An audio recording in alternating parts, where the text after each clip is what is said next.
먼저 국회로 연결해 취재 기자에게 자세한 내용 들어보겠습니다. 황예린 기자가 나가 있습니다. 황예린 기자, 오늘 민주당이 탄핵안을 다시 발의합니까?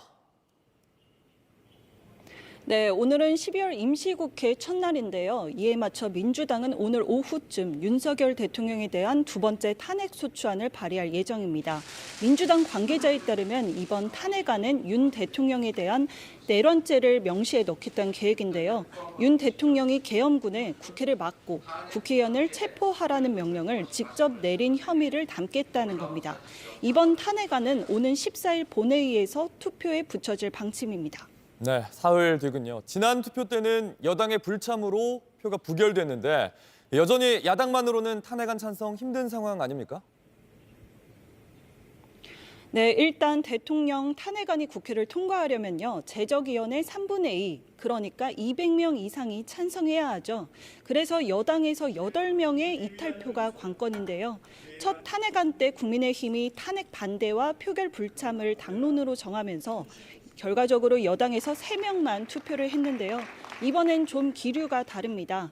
저번에 반대 투표를 했던 김상욱 의원이 이번에 찬성 투표를 하겠다고 했고 오늘 조경태 의원도 찬성 입장을 밝혔습니다. 여당 안에서 투표를 하겠다는 의원이 최소한 10명 이상은 된다는 목소리도 잇따라 나오고 있는데요. 이런 분위기를 볼 때 지난번과 달리 이번에는 투표가 가결될 수 있다, 이런 가능성도 있다는 걸로 보입니다. 네. 여당에서는 이 질서 있는 퇴진에 대한 로드맵을 발표했는데 구체적인 일정이 나왔습니까?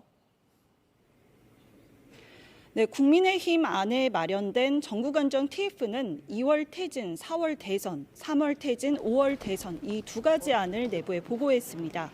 하지만 어떤 안으로 하는 게 좋은지 아직 여당 내부에서 합의가 이루어지진 않고 있습니다. 친한계 의원들은 이 안이 진행되는 과정이 너무 늦다고 주장하고 있습니다. 그래서 즉시 하야해야 한다, 탄핵이 낫다는 의견도 나오고 있는 걸로 전해집니다. 반면 친윤계 의원 중심으로는 조기 대선은 전국을 더 혼란에 빠뜨릴 수 있으니 반대한다는 입장입니다. 이런 상황에 국민의힘 TF는 탄핵안 투표 전날인 금요일까지 협의를 이뤄보겠다고 하지만 쉽지 않을 전망입니다. 지금까지 국회에서 JTBC 황예린입니다.